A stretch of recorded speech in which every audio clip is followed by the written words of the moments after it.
What is health and fitness?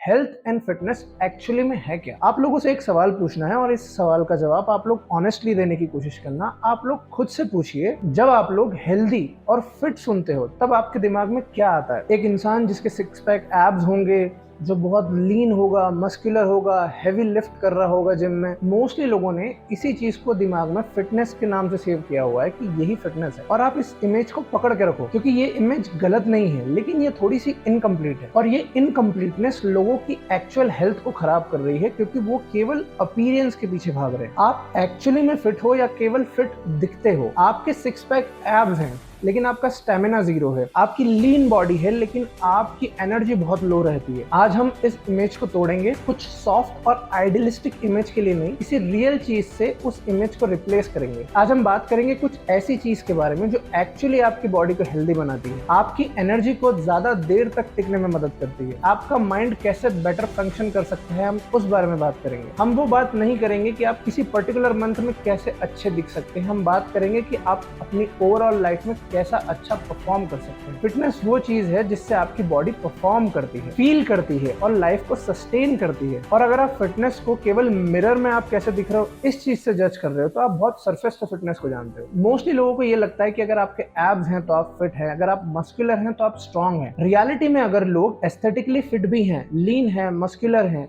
लेकिन वो हमेशा टायर्ड रहते हैं, वीक महसूस करते हैं, उनकी रिकवरी इतनी अच्छी नहीं है, तो वो केवल फिटनेस को दिखा सकते हैं लेकिन वो उसको समझते नहीं है। आज हम 5 डायमेंशंस को एक्सप्लोर करेंगे एक कंटिन्यूअस फ्लो में, और ये सब एक कनेक्टेड फ्लो में चलेगा। तो पहले हम बात करते हैं फिजिकल फंक्शनैलिटी की। फिटनेस वो नहीं है जो आपको दिखती है, फिटनेस का मतलब होता है जो आपकी एक्चुअल बॉडी कर सकती है। तो आप लोगों को ये सवाल खुद से नहीं पूछना चाहिए कि मैं दिख कैसा रहा हूँ, आप लोगों को सवाल पूछना चाहिए मेरी बॉडी क्या कर सकती है और किस चीज के लिए केपेबल है। आपको पूछना चाहिए कि क्या आप कुछ उठा सकते हो, कुछ हैवी उठा सकते हो बिना गिव अप करे? क्या आप सीढ़ियां चढ़ सकते हो बिना थके? क्या आप 1 घंटा वॉक कर सकते हो बिना एग्जॉस्ट हुए? क्या आप लगातार 2-3 हफ्ते काम कर सकते हो बिना ब्रेक लिए? ये कोई एस्थेटिक सवाल नहीं है, ये कुछ लुक्स का सवाल नहीं है, ये फंक्शनल सवाल है। ये एक्चुअली आपकी डेली लाइफ की क्वालिटी को डिटरमाइन करता है, कोई स्केल के नंबर से नहीं या फिर मिरर में आप कैसे दिख रहे हो वैसे नहीं। प्रॉब्लम ये है कि हमने फिटनेस को ऑलमोस्ट पूरी तरीके से डिफाइन किया है कि हमारी बॉडी कैसी दिख रही है, और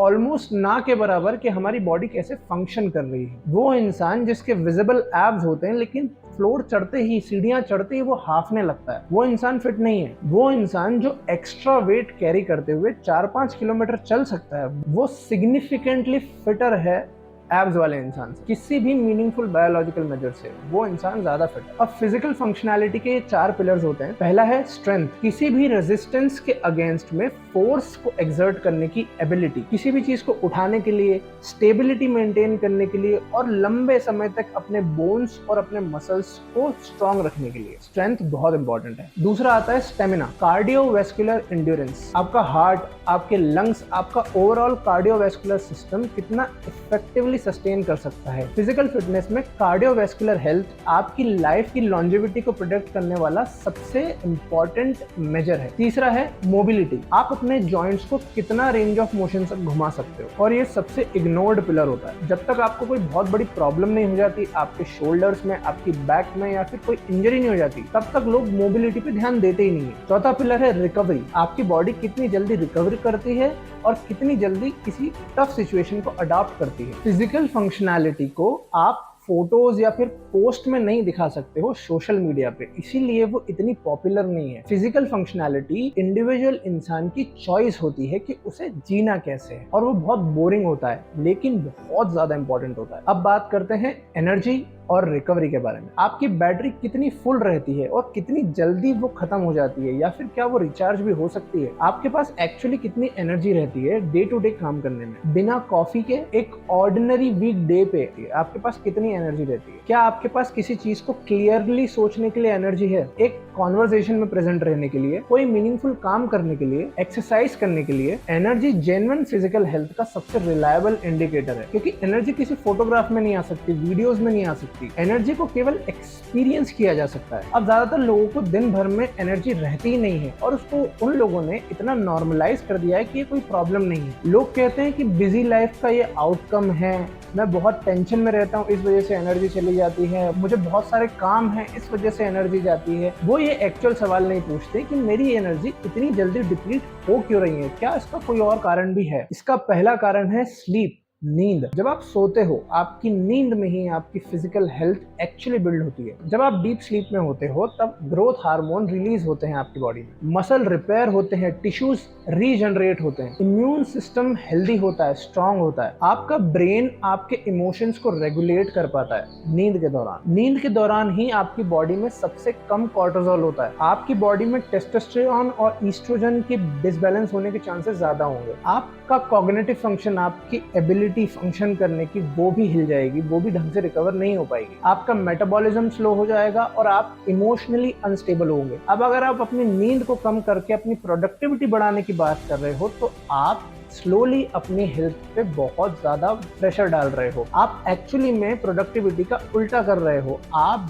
धीरे धीरे करके अपनी प्रोडक्टिविटी को टोटल खत्म कर दोगे क्योंकि आपको हेल्थ इश्यूज इतने बढ़ जाएंगे। तो इसका सोल्यूशन क्या है? आपको अपनी एनर्जी मैनेजमेंट करना आनी चाहिए, टाइम मैनेजमेंट नहीं। मोस्टली लोगों के पास टाइम प्रॉब्लम नहीं होता, उनके पास एनर्जी की प्रॉब्लम होती है। एक ऐसा डिप्लीटेड नर्वस सिस्टम जो एनर्जी डिप्लीट कर चुका है और कैफीन पे चल रहा है। अगर कोई इंसान सुबह वर्कआउट करने के लिए लेट से 6 बजे वर्कआउट करने के लिए रात में लेट सोने के बावजूद भी जल्दी उठा, 4-5 घंटे उठ गया, तो उसने कोई हेल्दी ट्रेड नहीं किया है, उसने अपनी हेल्थ पे ध्यान नहीं दिया है। एक्चुअली उस इंसान ने क्या किया है, उसने स्लीप डेप्रिवेशन को न्योता दे दिया है। अब उसकी बॉडी धीरे धीरे करके हार्मोन को डिस्टर्ब करेगी, फिर उसकी रिकवरी स्लो होगी और इंजरीज के चांसेस बढ़ जाएंगे। आपको सबसे पहले अपनी नींद पे ध्यान देना चाहिए, आपको अपनी एनर्जी पे ध्यान देना चाहिए। जितनी अच्छी आपकी रिकवरी होगी उतना अच्छी आपकी हेल्थ होगी। अब बात करते हैं मेंटल कनेक्शन की। अब आप सोचिए कि लास्ट टाइम आप कब एक्चुअली में लाइट माइंडेड और क्लियर माइंडेड थे। कब वो ऐसा दिन था जब आपने एक्चुअली में बिना कोई स्ट्रेस लिए काम किया और एक्चुअली में बहुत अच्छा परफॉर्म किया, अच्छे डिसीजन लिए। हम मेंटल परफॉर्मेंस को फिजिकल हेल्थ से बिल्कुल अलग डोमेन में ट्रीट करते हैं, बहुत अलग तरीके से ट्रीट करते हैं। लेकिन ब्रेन एक बायोलॉजिकल ऑर्गन है, बॉडी में सबसे ज्यादा एनर्जी आपका ब्रेन कंज्यूम करता है और वो सेम सिस्टम पे चलता है, सेम ब्लड पे चलता है, सेम न्यूट्रिशन पे चलता है, सेम हार्मोन्स पे चलता है। अब आपकी फिजिकल हेल्थ आपके ब्रेन को क्या करती है? मॉडरेट एरोबिक एक्सरसाइज का एक सेशन आपके ब्रेन में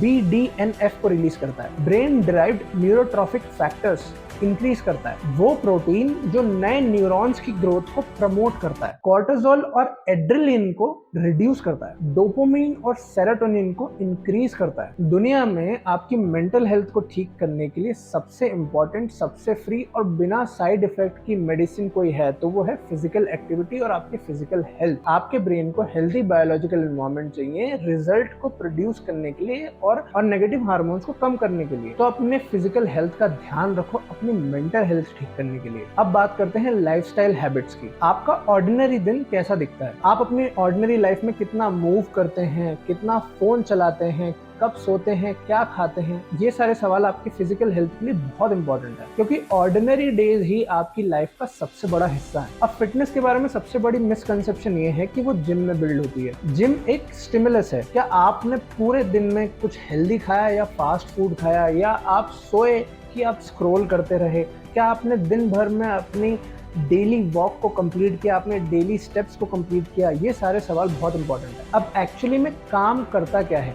डेली वॉक्स 10 से 20 मिनट, अगर आपके पास ज़्यादा समय है तो 30 मिनट से 1 घंटा रेगुलर इंटरवल्स में। स्ट्रेंथ ट्रेनिंग बहुत इंपॉर्टेंट है, एटलीस्ट हफ्ते में 2 से 3 बार। कॉन्स्टेंट स्लीप हैबिट, आपको एक ही समय पे उठना चाहिए। कोशिश करनी चाहिए कि आप मोस्टली डेज पे एक ही समय पे उठें और एक ही समय पे सोएं और कोशिश करें कि 7 से 8 घंटे सोएं या फिर उससे ज़्यादा सोएं। और अगर आपका काम सिटिंग का है, ज़्यादा बैठने का है, तो कोशिश करें कि हर 2 से ढाई घंटे में 5-10 मिनट की एक छोटी वॉक या स्ट्रेचिंग अपने स्केड्यूल में ज़रूर इंक्लूड करें। अब बात करते हैं न्यूट्रिशन की। जब भी हम कुछ खाते हैं तो हम क्या सोचते हैं? हम ये सोचते हैं कि कितना कन्वीनियंटली वो हमको मिल जाए या फिर खाना कितना टेस्टी है।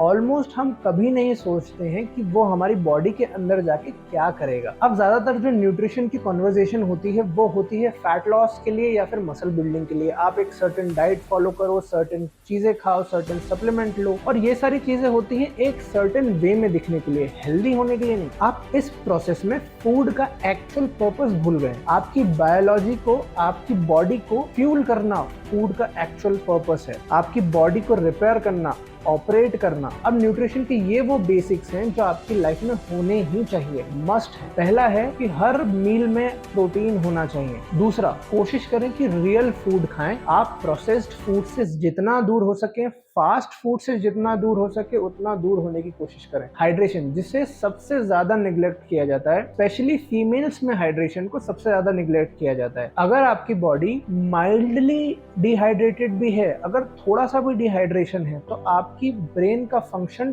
टोटल डिस्टर्ब हो सकता है। अब आता है पर्पस से खाना, इंटेंशन से खाना, इमोशन से नहीं। मोस्टली लोगों की हेल्थ इसलिए खराब हो जाती है क्योंकि लोग इमोशन में आके ज्यादा खाना खाते हैं या फिर खाना टोटली अवॉइड कर देते हैं। हेल्थ और फिटनेस वो स्टेट है, स्ट्रेंथ है जो आप करना चाहते हैं, उसके लिए एनर्जी है उस चीज को कंसिस्टेंटली करने के लिए, मेंटल क्लैरिटी है उस चीज को वेल प्रिपेयर करने के लिए, और हैबिट है जो इन सब चीजों को इजी बनाती है आपके ऑर्डिनरी दिनों में, और वो न्यूट्रिशनल फंक्शनैलिटी है जो ये सारी चीजें इजीली रन करती है बिना ब्रेक डाउन हुए। इस वीडियो को उस इंसान के साथ शेयर कीजिए जो एक पर्टिकुलर लुक के पीछे भाग रहा है, हेल्थ के पीछे नहीं जा रहा। सब्सक्राइब करो ऐसी और कॉन्वर्सेशन के लिए जो सरफेस लेवल से और डीप लेके जाती है और एक्चुअली काम करती है। और कमेंट्स में बताइए कि आज जो हमने डायमेंशंस को डिस्कस किया है, उन डायमेंशंस में से आपकी लाइफ में सबसे ज्यादा निग्लेक्टेड डायमेंशन कौन सी है।